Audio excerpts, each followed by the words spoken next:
Hello, my dear Vangshan family. Welcome back to my channel. I hope you all are doing well and enjoy my fan fictions. So let's start our fan fiction journey. ये please let me die का 35th episode है. Previous part में हमने देखा था कि वांगजी अपनी punishment ले रहा था, पर विंग को अब उसे ऐसे देखकर अपने दिल में कहीं ना कहीं दर्द हो रहा था. So let's start our new chapter. वांगजी अभी भी वही बैठा हुआ था और वो विंग की बालकनी की तरफ देख रहा था. वो विंग को ढूंढ रहा था, पर विंग वो रूम में अंदर बैठकर वांगजी के ही बारे में सोच रहा था. अब उसका दिमाग खराब हो रहा था.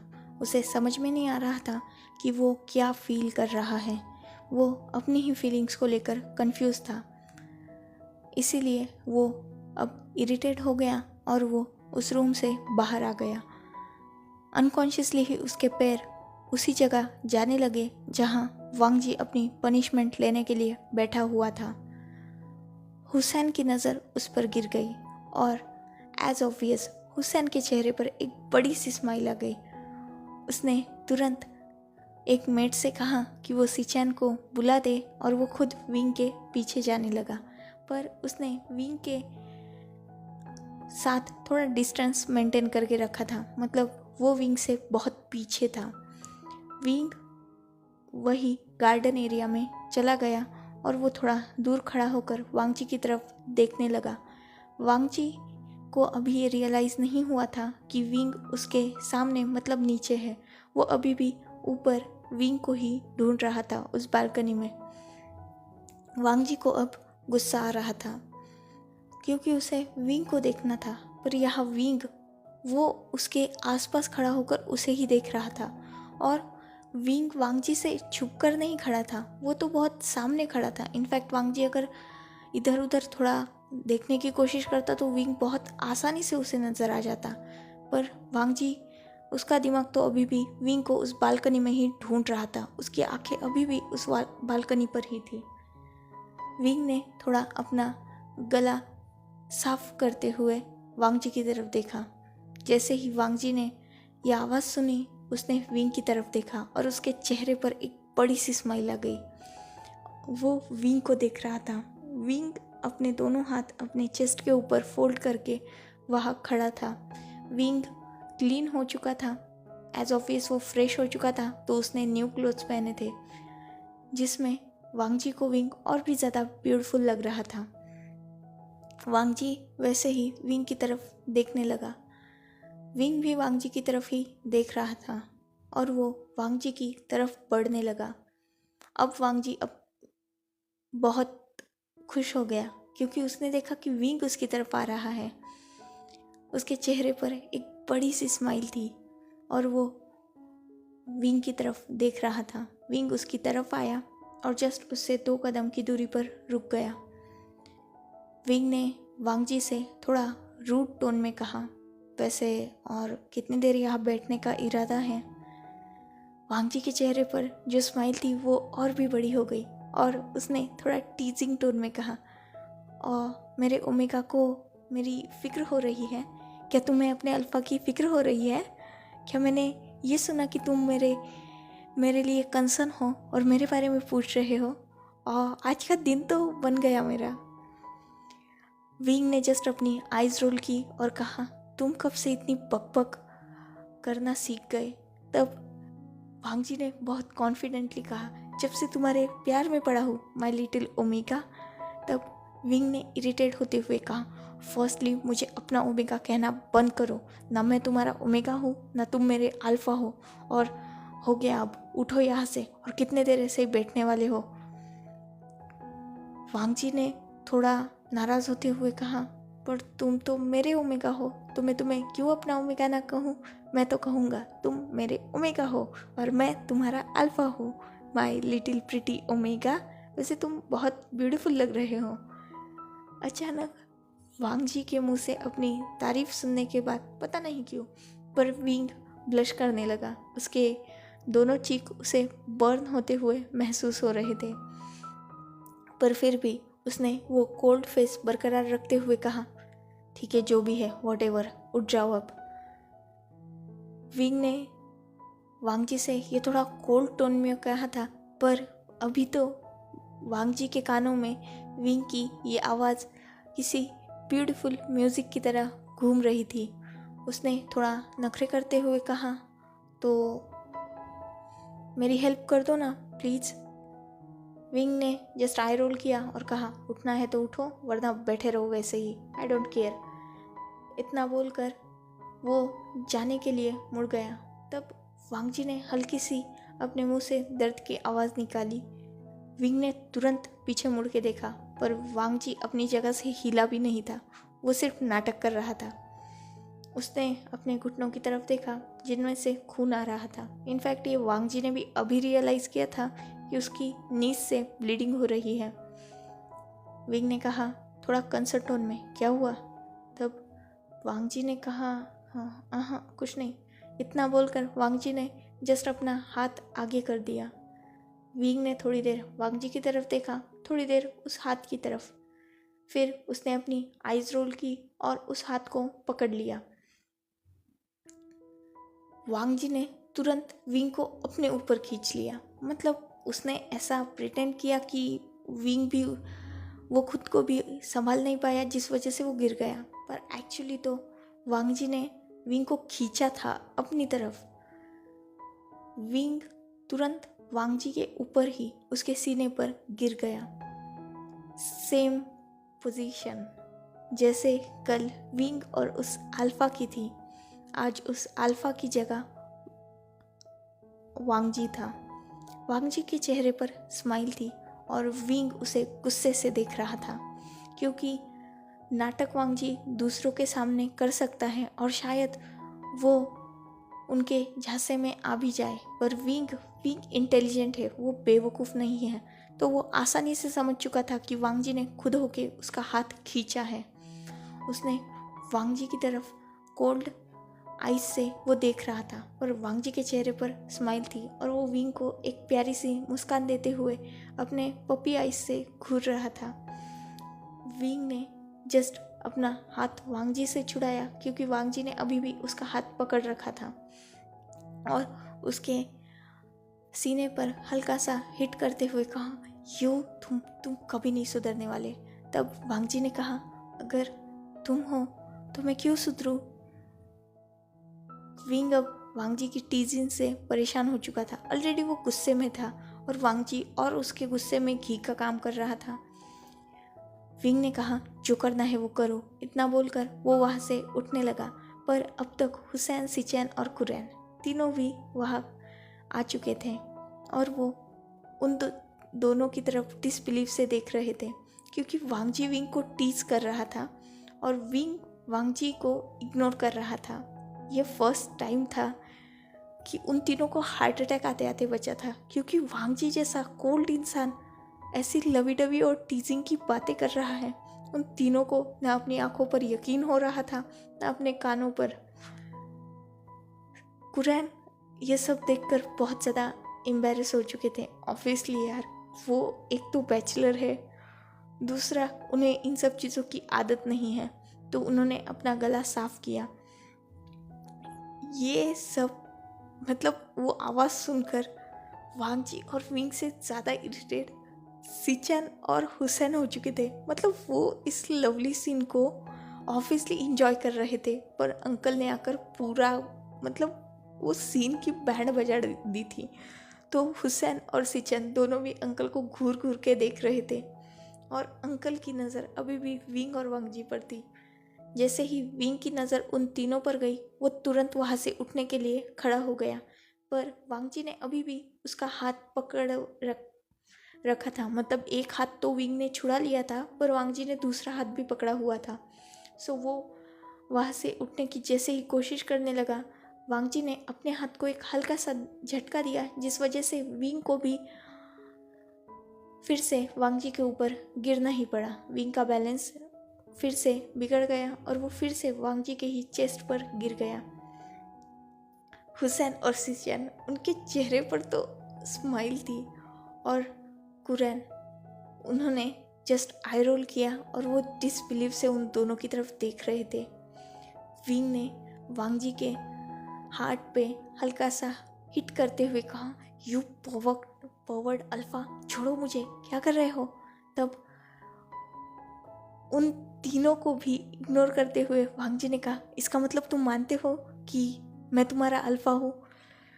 विंग ने लगभग अपने दांत पिसते हुए कहा, यू तुम छोड़ो मुझे, क्या कर रहे हो। सिचैन ने और हुसैन ने वांग जी की तरफ डिसबिलीव से देखा।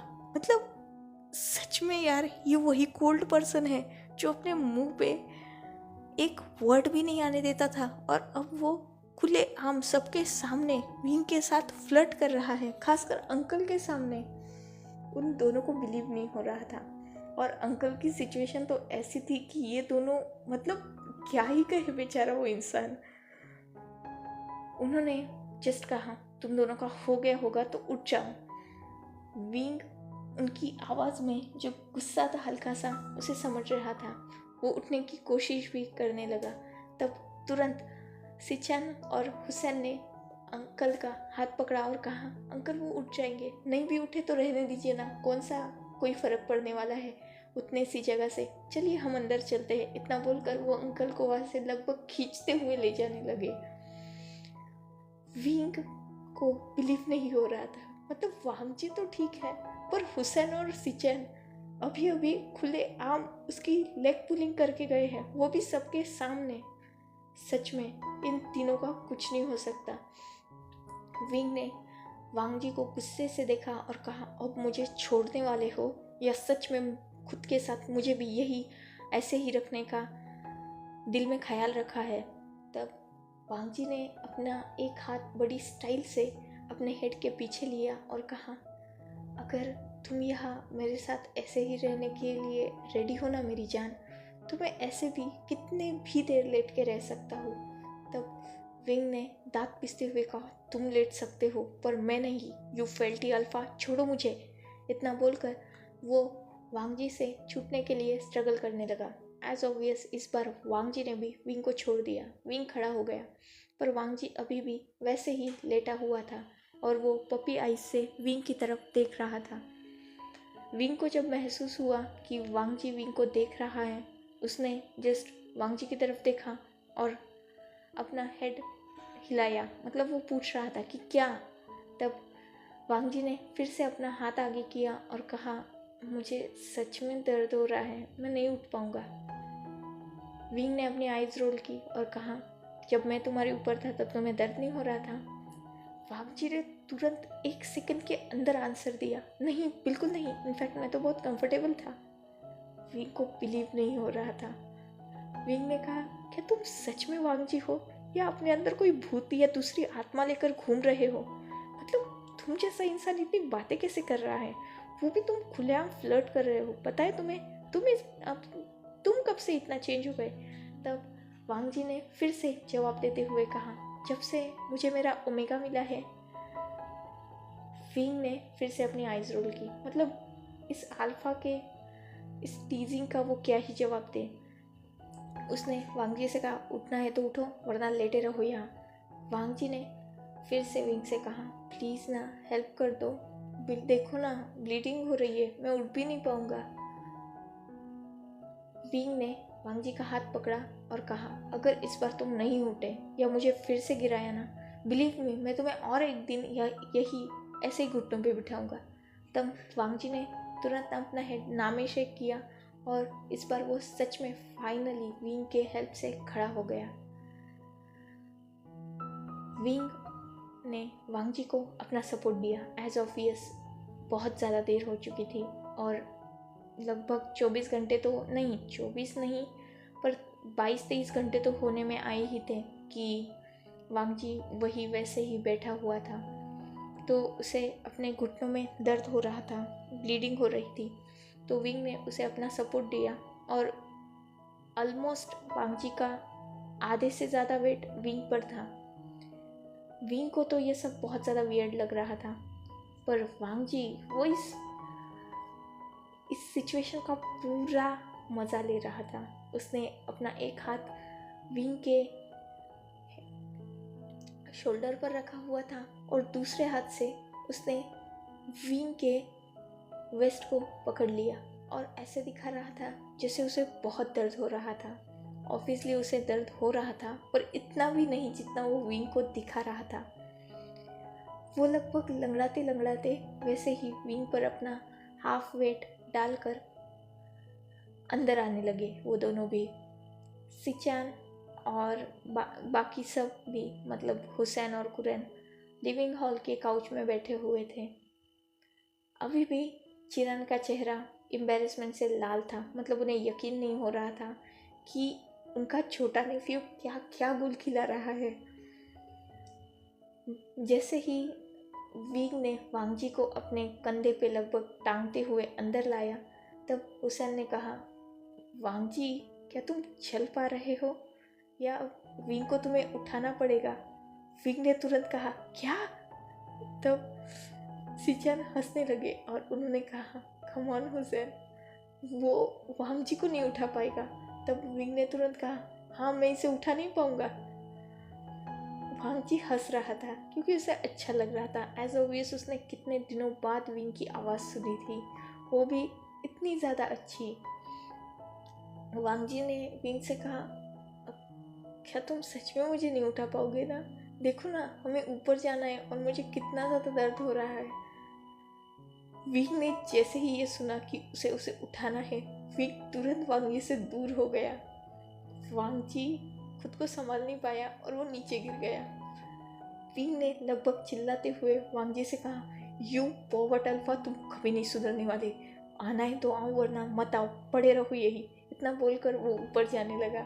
सिचान, हुसैन और कुरैन तीनों को वांगजी की सिचुएशन पे हंसी आ रही थी। इनफैक्ट सिचान और हुसैन तो जोर जोर से हंसने भी लगे थे वांगजी पर, और वांगजी का मुंह बन गया था। विंग अब ऊपर जा रहा था। तब वांगजी ने थोड़ा सा नाटक करते हुए कहा, मुझे बहुत दर्द हो रहा है भाई, देखो ना, और ये मेरा ओमेगा मुझे छोड़ के जा रहा है। ऐसे होते हैं क्या लाइफ पार्टनर? विंग मुड़ा और उसने गुस्से से कहा, फर्स्ट मैं तुम्हारा ओमेगा नहीं हूँ, सेकंड में तुम्हारा लाइफ पार्टनर तो बिल्कुल नहीं हूँ, और आना है तो आओ वरना पड़े रहो वही। इतना बोलकर वो अपने रूम में चला गया। फाइनली सिचान और हुसैन वांगजी की तरफ देख रहे थे और वांगजी का चेहरा तो बस एक लॉस्ट पपी की तरह हो गया था। सिचान ने कहा, अगर तुम्हारा ओमेगा तो मेरे ख्याल से अब बाहर नहीं आने वाला, तो क्या मैं हेल्प कर दूं? वांगजी ने अब विंग से नज़रें हटाई क्योंकि ऑब्वियसली वो विंग की तरफ देख रहा था जब तक विंग उसकी नज़रों से वैनिश नहीं हो गया तब तक। और सिचान की आवाज़ से ही वो होश में आया था। उसने सिचान की तरफ देखा और जस्ट अपने हेड को नोट किया। इस वक्त वांगजी बहुत क्यूट लग रहा था। वो एक छोटे पपी की तरह बिहेव कर रहा था।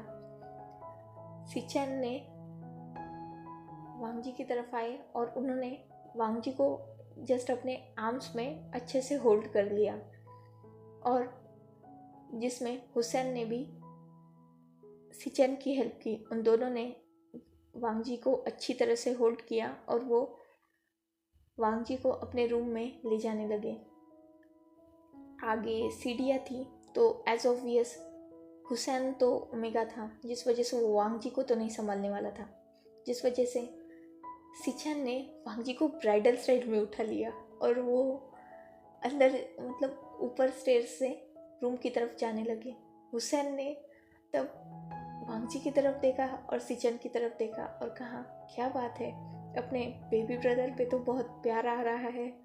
वांगजी के चेहरे पर स्माइल आ गई क्योंकि वो समझ रहा था कि हुसैन क्या करने की कोशिश कर रहा है। मतलब ऑब्वियसली हुसैन सिचान को टीज कर रहा था या अब हुसैन सिचान को परेशान करने वाला था। तो वांगजी ने कहा, हाँ देखो ना मेरे भाई, मेरे गगो मुझसे भी कितना प्यार करते हैं ना। तब हुसैन ने मुंह बनाते हुए कहा, हाँ इस दुनिया में वो सबसे प्यार करते हैं, बस मुझे ही एक छोड़ के। सिचान रुका और उसने हुसैन की तरफ डिसबिलीव से देखा और कहा, क्या मतलब है तुम्हारा? तब हुसैन ने कहा, देखो अपने भाई को कैसे पकड़ के चल रहे हो, कभी मुझे उठाया है ऐसे? वांगजी ने तुरंत कहा, बिल्कुल नहीं, कभी नहीं, मैंने तो कभी नहीं देखा कि भाई ने आपको होल्ड किया हो।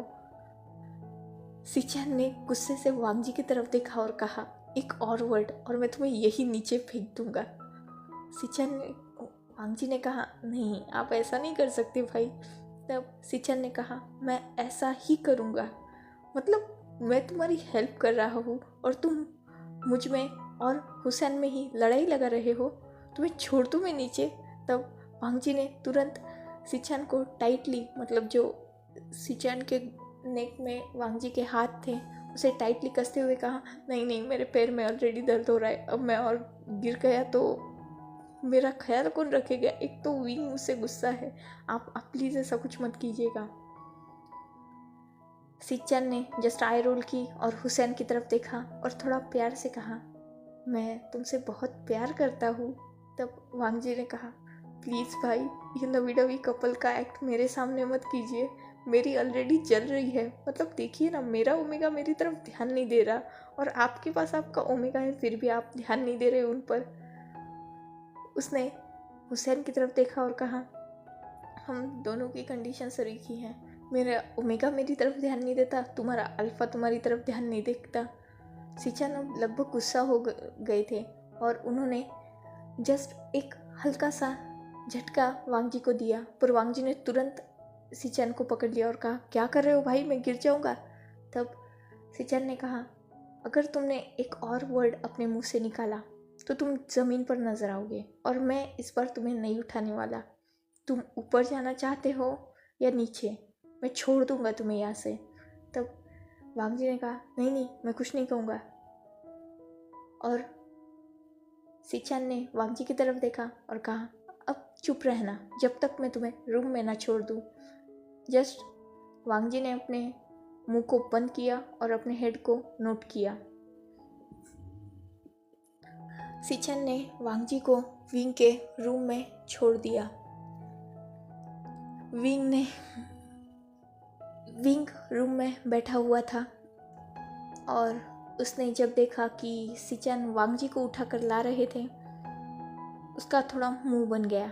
ऑब्वियसली वो वांग जी को अब देखना नहीं चाहता था, उसे वांग जी पर गुस्सा आया था। सिचन ने वांग जी को बेड पे बिठा दिया और विंग से कहा, इसकी थोड़ी मलहम पट्टी कर दो क्योंकि सच में इसके नीचे से ज़्यादा खून आ रहा है।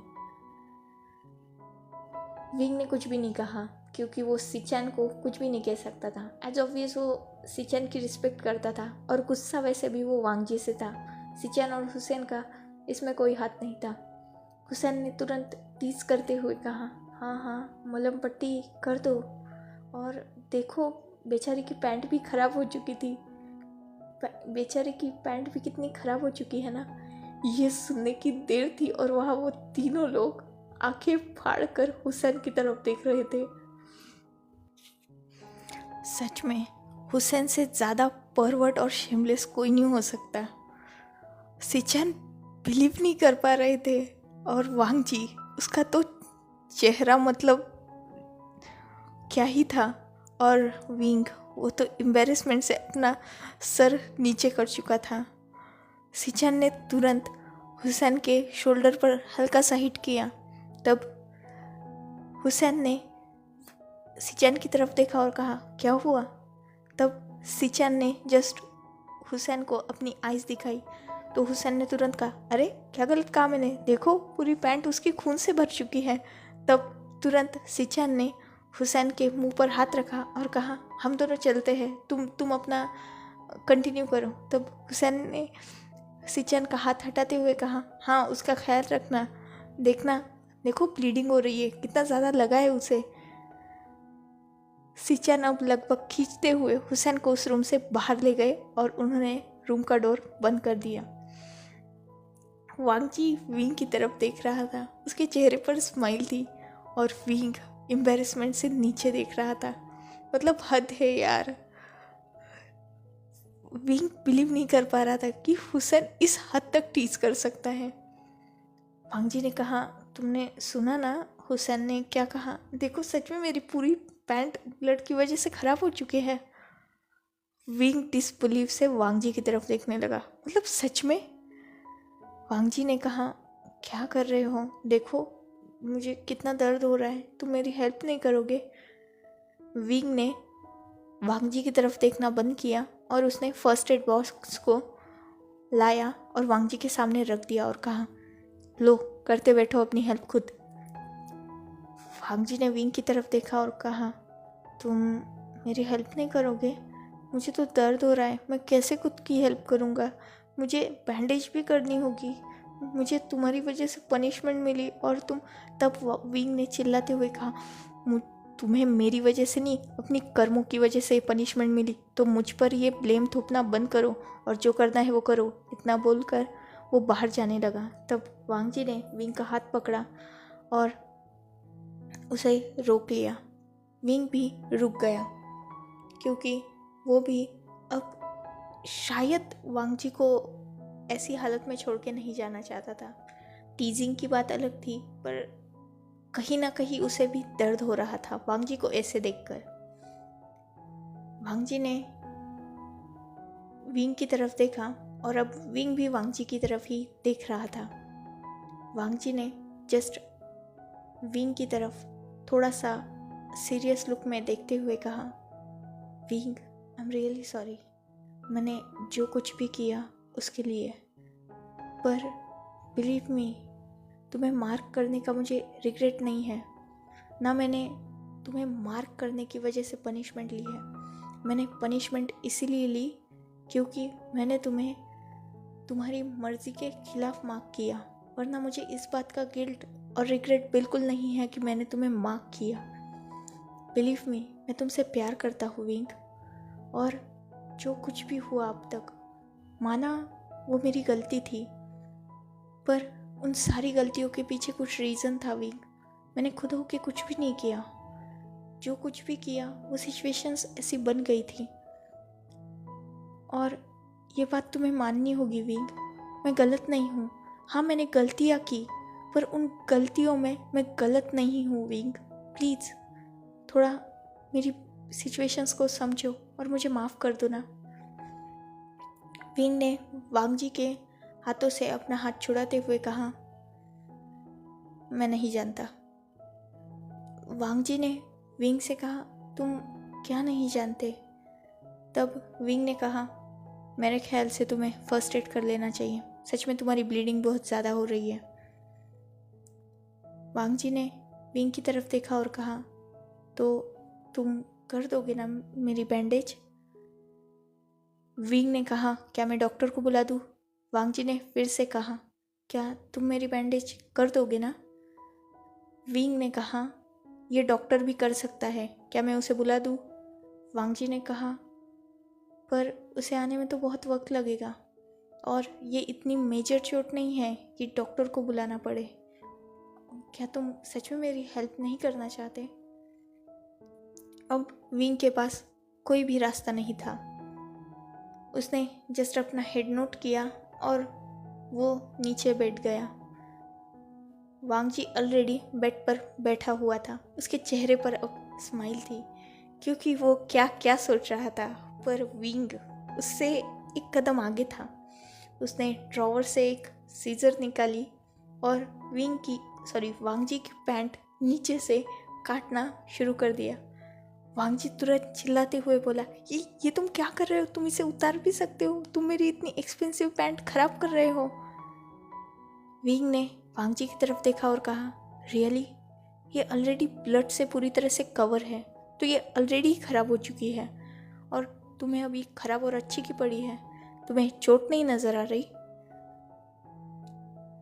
वांग जी अब क्या ही कहे, मतलब उसने क्या क्या ख्वाब सजा के दे रखे थे और क्या ही हो गया।